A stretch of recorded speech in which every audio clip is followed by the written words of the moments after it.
Le garçon qui a sauvé Paul. Bienvenue dans cet épisode de Nameless. Mais pas inutile. Stephen Adiegu est mon nom. Cette histoire a été inspirée par le livre des Actes des Apôtres 23.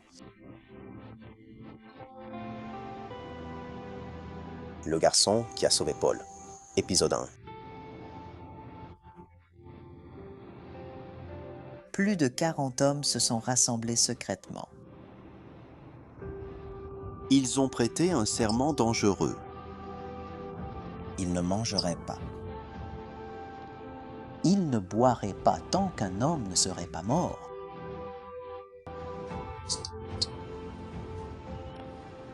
Cet homme était Paul l'apôtre,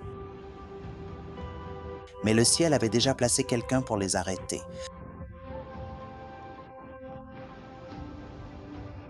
Pas un soldat, pas un prédicateur, pas un gouverneur, un garçon. Un garçon dont l'histoire n'a jamais enregistré le nom. Scène 1. Le complot. Jérusalem était tendue.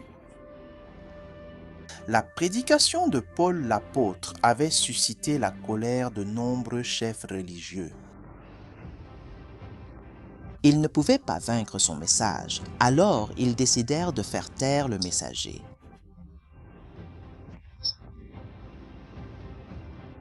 Plus de 40 hommes se sont réunis. Ils se lièrent par une malédiction. Ils ont prêté serment devant Dieu et les hommes. Nous ne mangerons ni ne boirons jusqu'à ce que Paul soit mort. Ce n'était pas une menace vide. Ils avaient un plan. Ils demanderaient au commandant romain de faire sortir Paul à nouveau pour l'interroger et pendant qu'il serait escorté, ils tendraient une embuscade. Et le tuer. Scène 2. Notre auditeur sans nom. Mais les conspirateurs oublient souvent une chose. Dieu écoute toujours. Et parfois, il permet à la plus petite personne d'entendre le plus grand secret.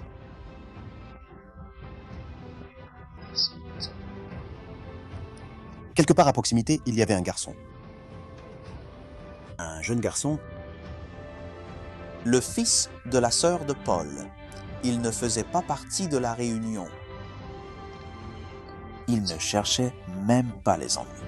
Mais d'une manière ou d'une autre, il a entendu la conversation. 40 hommes. Un plan mortel. Une cible. Son oncle. Scène 3. Le courage d'un enfant. Beaucoup d'adultes auraient ignoré une telle information.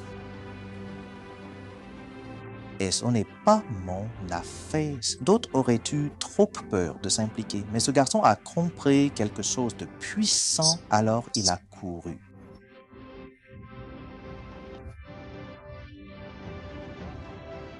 Directement aux casernes romaines. Il a demandé la permission de voir Paul.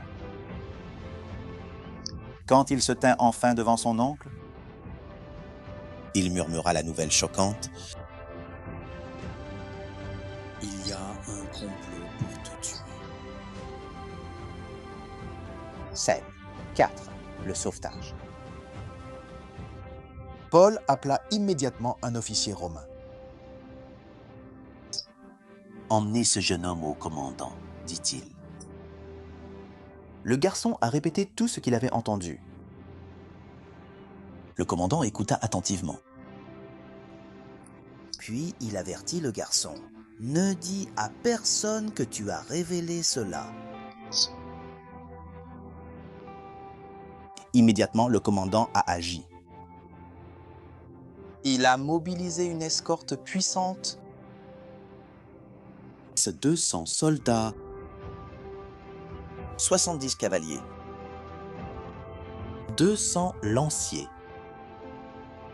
Cette nuit-là, ils ont secrètement transporté Paul hors de Jérusalem. le complot d'assassinat a échoué. 40 hommes attendaient, mais leur cible n'est jamais venue.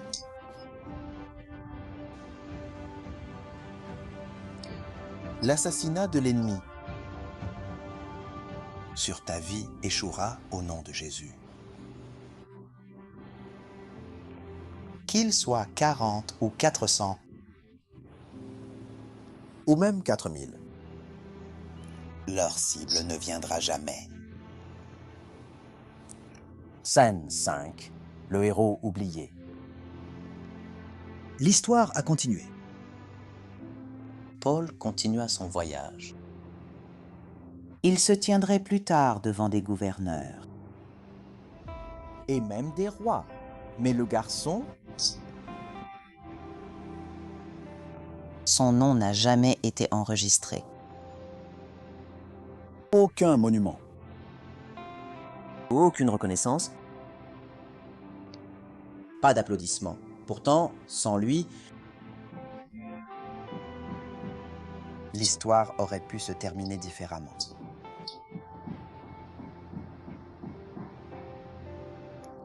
L'histoire peut ne pas se souvenir de son nom, mais le ciel a enregistré son courage. un garçon sans nom. Un acte d'obéissance, un moment de courage et le but d'un grand apôtre fut préservé.